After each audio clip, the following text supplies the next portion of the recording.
Olha, não, assim, eu tenho admiração pelos dois. Vamos ver que o São Paulo me deu uma formação, né?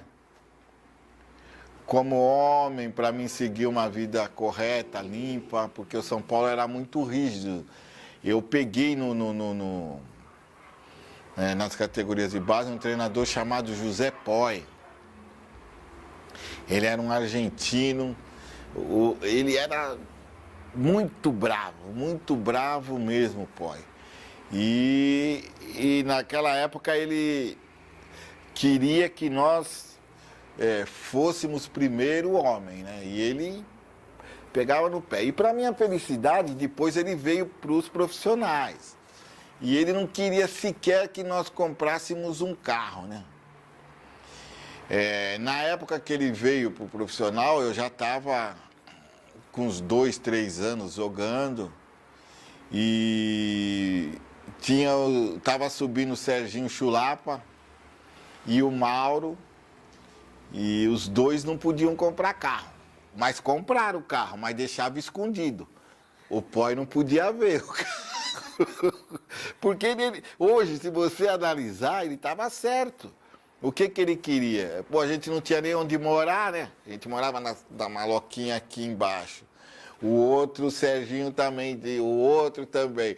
Então, quer dizer, o cara queria o quê? Que você comprasse primeiro uma casa. Mas você, garoto, você não vai querer comprar casa.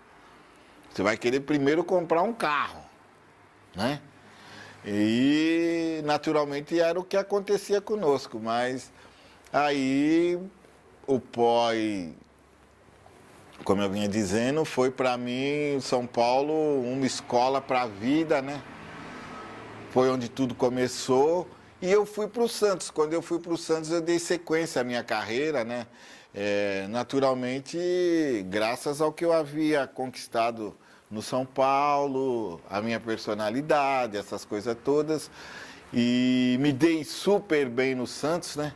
Inclusive tem uma tradição, se você vê os jogadores, todos que saem do São Paulo para o Santos, lá no Santos crescem, passam a jogar um grande futebol. Ultimamente nós temos aí o Arouca, né?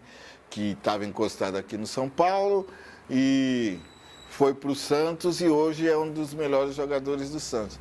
E eu tenho carinho pelos dois clubes, assim. Seria até indelicado da minha parte, né? Falar que eu tenho mais admiração pelo Santos do que pelo São Paulo ou vice-versa.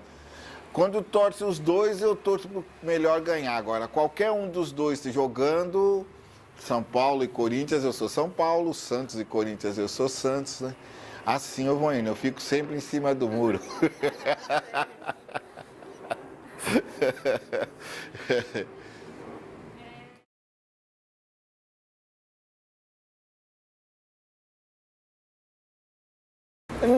Não ficou. O que acontece foi o seguinte, o que aconteceu na real foi o seguinte, o Minelli, quando veio para São Paulo, ele veio com uma filosofia de mudar aqueles jogadores que estavam há muito tempo no clube, né?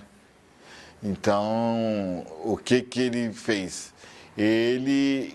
Com o seu Minelli eu disputei, eu jogava pelo lado esquerdo. Quando veio o Minelli para o São Paulo, ele me colocou de lateral direito. Então eu disputei o Campeonato Paulista de lateral direito. E terminou o Campeonato Paulista, o presidente me chamou na sala e falou, olha, o Santos está interessado em você. Você só vai se você quiser. Aí eu era louco para ter um apartamento em Santos, né? Aí eu fiquei pensando, eu falei, putz, eu vou ganhar os 15%, não sei o que, e vou comprar o apartamento. Realmente eu comprei o apartamento. E aí tinha o Nelsinho Batista, que jogava, inclusive, acho que com o Valdir Pérez, né? Na Ponte Preta. Quando vieram para São Paulo, veio um monte deles, né? Teodoro, Nelsinho, Samuel, Valdir Pérez. Aí o Nelson falou, Giba, a coisa para nós aqui tá feia. vamos embora. Aí o Nelson ficou colocando na minha cabeça, aí eu acabei aceitando a proposta do Santos e fui para o Santos. Aí, o que nós vamos contestar? O Minelli foi campeão brasileiro. Só que o troco veio rapidinho, né? Que no Campeonato Paulista, que na época dava muito valor ao Campeonato Paulista, né? Não é que nem hoje, que o Campeonato Paulista é uma mera fase de preparação, né? E foi em 78 que nós fomos campeões, inclusive em cima do São Paulo, com os primeiros meninos da vila, que era João Paulo, Pita, Juari, Claudinho, Toninho Vieira. Então, foi legal, mas eu não tive muito, como é que eu vou dizer, não fiquei magoado com a minha saída do São Paulo. Eu creio que se eu dissesse para o presidente que eu não queria, talvez eu teria permanecido, porque ele me chamou na sala e me deixou à vontade para eu resolver. Se bem que para o seu Minelli, a minha presença não faria muita... não alteraria muito, não. Entendeu? Que como ele liberou, né? Então ele já deveria ter, como teve, né? Outra formação na cabeça. Né?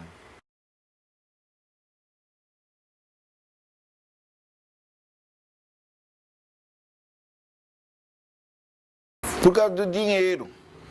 Ah, porque a Libertadores hoje dá uma grana preta.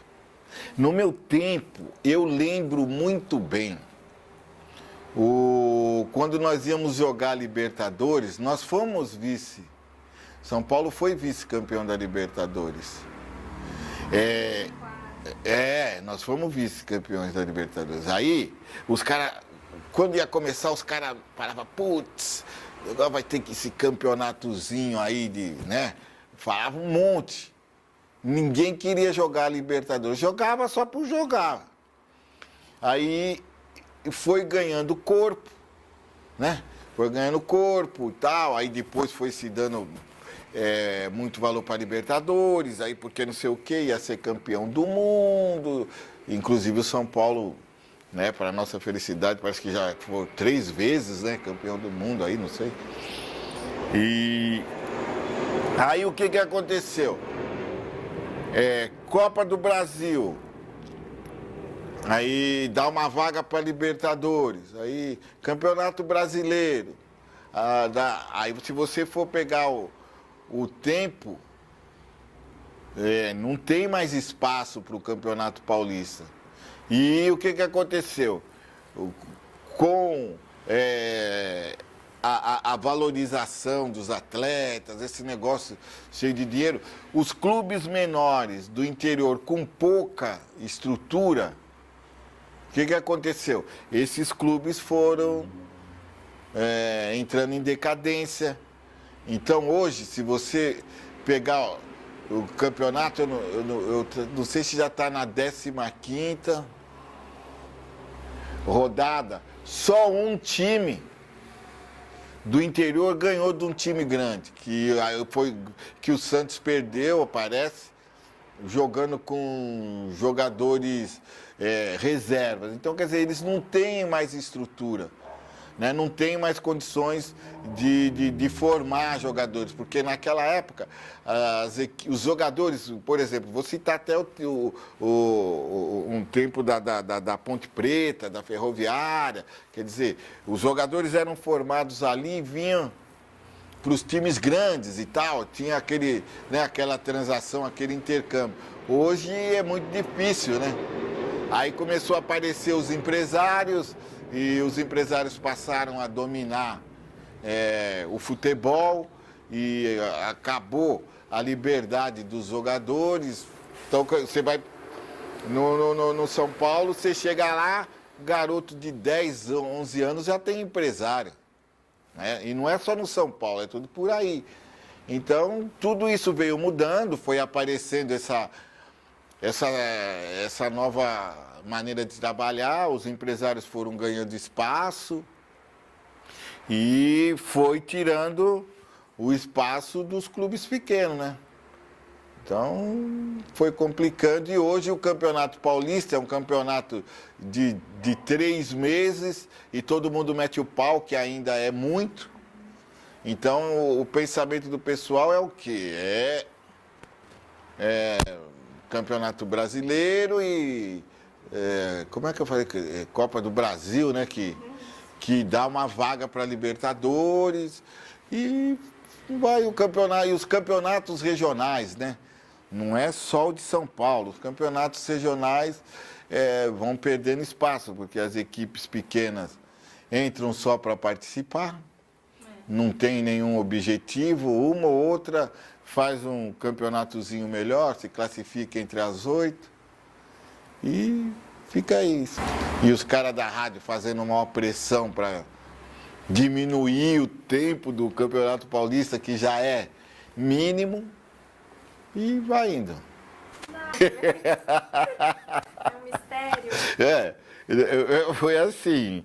Aí eu estava convocado, eu fui chamado lá pelo presidente e falou, você foi convocado para a seleção brasileira e tal, papapá, papapá.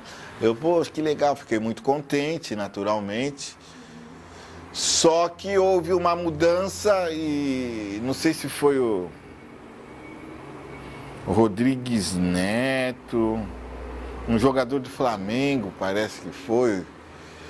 E eu fiquei naquela vaga dos 40, né? Na lista dos 40, né? Então, se alguém se machucasse, eu iria. E eu, de maneira nenhuma, queria que ninguém se machucasse, né? Você sabe. Mas eu acabei ficando fora. E aí não tive mais oportunidade, mas eu tive um nome forte no futebol paulista, sempre tinha a seleção paulista e a gente jogava. Mas a seleção brasileira para mim foi uma frustração, porque eu achei que eu poderia ter colaborado, ao menos, né, participar do grupo efetivo, não ficar entre os 40. Mas como isso não aconteceu para mim, continuei jogando e tive que deletar a seleção porque não tinha mais oportunidade.